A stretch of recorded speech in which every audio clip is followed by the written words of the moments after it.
Welcome to the link this week's edition. We can see that we're in lockdown, but we must continue to furnish you information that you can use. Information that is useful for you in your business or in, today we are going to speak about innovation. And tonight we are discussing something called the Ideathon. You will get to know it in a moment. And my guest tonight is Mr. Dennis Aguma, who is the Executive Director for the Association of School Enterprises. So by that, we can hear that it's about school enterprises. Mr. Dennis Aguma, welcome. Very well. Let's start. Sorry, good afternoon. Okay, let's start straight away. Association of School Enterprises working with UNDP on something called the Ideathon. Please take us through what are we talking about here? Just one clarification, it is Association of Student Enterprises. We used to be called the National Association, but we couldn't use the word national because that's reserved for government organizations. But we have been trading as NASE. So we are a social enterprise that supports youth, whether or not they are in school. We've done a lot of work in vocational colleges and higher education institutions, supporting students to make them entrepreneurial. Until our supporters and development partners, the United Nations Development Program, challenged us to support them with the Youth Ideathon. So as you can tell, these are two words. One is youth, the other one is Ideathon. Of course, youth meaning that we are targeting the youth, partly because the vast majority of Ugandans fall within that category. I think we're one of the youngest populations and one of the fastest growing populations in the world. And yet we also have huge challenges with youth unemployment. So the UNDP has been doing a lot of work really supporting enterprises, entrepreneurs, giving out grants anywhere between 10 to 40,000 US dollars, but typically for established organizations that are maybe 12 months and older. So this is the first time they are venturing into spaces where we really want to inspire people that just have a simple idea. The vast majority of entrepreneurs, as you would know yourself, entrepreneurship starts with a simple idea. But very rarely do you get an opportunity for someone to give you a hand. One, to inspire you to come up with this business idea, but also to give you a hand along the way. And some of the support we'll be giving includes grants of up to 100 million shillings, incubation support, mentorship. So it's not just really about the money that we're giving out to individuals who have brilliant ideas, but it's also to inspire someone out there that has a brilliant idea, but take them along this journey. And your viewers, when they go onto our website, they will notice this whole process that starts off with a campaign that we're running at the moment to attract the ideas. Then from next week, we'll be doing what we call thematic sessions, 2 weeks of intensive discussions around various themes. And maybe I'm happy to talk to the viewers about this. But as well as that, we'll get into master classes where we focus really on the entrepreneurship. Is there a business within your idea, and how can we bring that out and eventually to end up into a beautiful final where all these winners are going to be announced. So you have spoken about the process, but let's start with, you are saying youth. Which youth can participate? And you say ideas. Which ideas are you looking for? Let's start with those two. Okay, so we say the youth, but really, it's very hard to define who a youth is, depending on which organization's records you're looking at. Some will draw a line at, let's say, the other day I was joking, I still regard myself as a youth, but my colleagues don't think I'm a youth anymore. So we have resisted the temptation to draw a cutoff line. Indeed, we're seeing that some of the ideas that are coming in are from the higher rate, the higher side of the youth, 24, 25, 30, 35 years old. So we're not limiting individuals. I think whilst it's dubbed the Youth Ideathon, the vast majority of Ugandans would really regard themselves as youth. In terms of the categories that we're looking at, they include agriculture, which is the backbone of Uganda. They include tourism, that has been hit strongly by COVID-19 challenges. We have mining, we have smart cities, we have STEM, science, technology, engineering, maths, including ICT. We have renewable energy, we have mining, we have healthcare. With the crisis that we're dealing with at the moment, we need lots of Ugandans to come out there and do something similar to what the gentleman of Covidex has been doing. There's lots of opportunities. We've been drinking all sorts of concoctions. So health has never been more on the agenda. Then we also have the creative industry, which includes quite a number of things around art and crafts, around gaming and gamification, around music, around software, marketing and advertising, quite a number of things. But having said that, we do not want to limit individuals in terms of these particular categories. Indeed, we have been seeing some ideas that have come outside of these areas that I've talked about. So anyone that has a brilliant idea, they're all welcome. And let's zero into the fact you have said an idea. I'm sure deep down you have some parameter. What ideas are you looking for? Surely not every idea will come, but what give us some pointers for the ideas. You have talked about Covidex, let me say, or COVID medicines for COVID, but then in other areas, what is the range of things you are looking at so that if I am doing that thing, I know that I can come to you? That's a very good example to start on, actually, Covidex.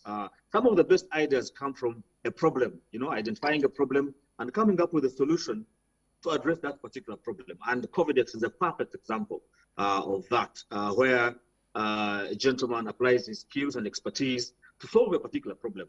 So I would encourage young people out there that are struggling with ideas, just look around you.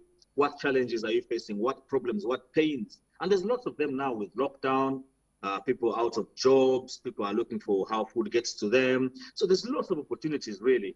It's not a rosy situation out there, but it also presents interesting opportunities. The other area to look at is what I've called derivative ideas. These are derived from things that are already in existence, but maybe they're not perfect. So have you had a delivery, to you, and you've had to wait for like a whole day for the delivery to come? Could you do something much better?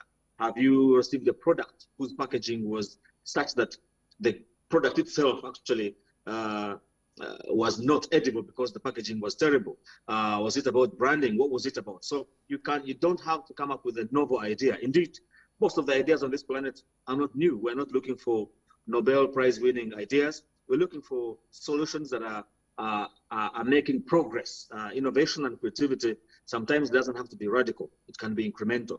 Then we also have what we call symbiotic ideas. These are ideas where there is a congruence of two brilliant ideas. Someone is doing something, you're doing something else, but together you come up with a new product and service. So ideas can come from anywhere, provided you get those thoughts and ideas and decide to act upon them. Maybe to add for the benefit of the viewers, the kind of ideas we're looking for, this being COVID, one of the things that the UNDP has been at pains to do is to show leadership in this space. When the whole economy is under lockdown, who is there for you to support you as a development partner? And we're looking for solutions that are addressing some of the challenges that people are facing right now. And some of those business ideas don't actually have to be commercial business ideas, the likes of Facebook or Amazon. No, they could be social enterprises where you're maybe coming up with an idea to solve a particular problem in the village. Maybe grandmothers are on their own and everyone else is locked up in the city. How can you address those kind of issues? So we're not just looking for one type of idea, we're looking for quite a variety of ideas. So how is your idea addressing COVID challenges? Does it have potential to scale? How many people is it impacting? Potentially, how many jobs could this create if it was to be scaled up? So there's quite a parameter that needs to be followed. This is to help the judges to decide how brilliant the idea is. All that is available on our website, which is undp.nase.co.ug. Okay, well said. I hear a word you repeated was solutions. And I take it a solution to a problem will be paramount in terms of the winner. And we spoke about the winner. So I have an idea. What are my expectations? Am I in a competition? And what's going to happen after? Thank you very much. In effect, it's almost like a competition. And it is actually a competition because some of the brightest ideas, and there has to be a way in which we rank them, will get grants. But this is not a Kampala thing. Viewers should rest assured that this involves, we've been actually rallying the whole country.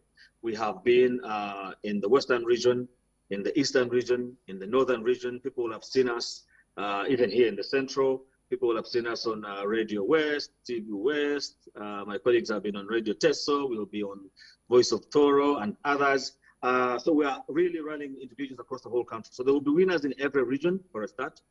There will also be winners in each of these different categories in every region. So you could be a winner in Barara region, or sorry, Western region, and win, let's say, 10 million shillings. You could also be a winner in the category within that region and win another 10 million shillings. You could then also be a winner on national. You could also be a winner in the national category. So there's quite a series of winning. There's a matrix, so to speak, where the grants won't go to just one individual. There will be lots of winners in all sorts of places. But ultimately, one of them, the overall winner, is going to take home, I beg your pardon, 100 million shillings worth of grants. Mind you, these are grants. These are not loans. These are grants, money set aside by the UNDP to give you a hand. And it won't just be about money. We're giving you support that you would need typically as an entrepreneur, incubation support, mentorship. We have put together a course, an entrepreneurship-related course that individuals will have access to. Some of this content is valuable, almost like 1 million shillings worth of value that every participant, provided you go all the way to the end, you'll have access to this. We'll be giving you certificates for those that will have finished the course. So the whole program has really been thought through, and I would encourage every young person who is out there, especially now with lockdown, if you're not doing much at home, you have no idea what opportunity lies ahead of you. Just have a go, and you might be celebrating in a few weeks' time. As we finished, Mr. Aguma, tell us again, how do I get the information to join the competition? Just go over that again, one more time.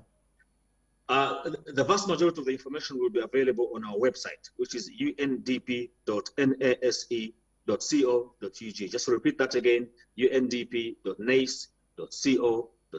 We also have a telephone number and a call center that will receive your call, and that number is 070-80-800-8. Number again, 070-80-800-8. But you can also follow us on social media. We've been doing quite a lot of work on having these discussions with some of the influencers out there. We will be, from next week, Monday, Tuesday, the whole 2 weeks, we're going to be having a series of interesting discussions around each one of these sectors that I talked about. The whole day will be dedicated to agriculture, another one on ICT. So people really should go onto the website, sign up and register your business idea, but then you will get invitation to attend these thematic sessions. They are compulsory for those that want to participate all the way to the final. So I would encourage everyone to head onto our website and get as much information as possible. Thank you very much, Mr. Aguma, from the Association of Students Enterprise. I got it right. Nice, thank you. And thanks for having me. Viewers, we said the link is a place for opportunities. You had it there. You have a burning idea. You don't even feel confident, but you think maybe it can make it. Please visit the website and join the competition. You never know, there are going to be many winners, but solutions that address today's problems. That was the link. Thank you for joining us tonight.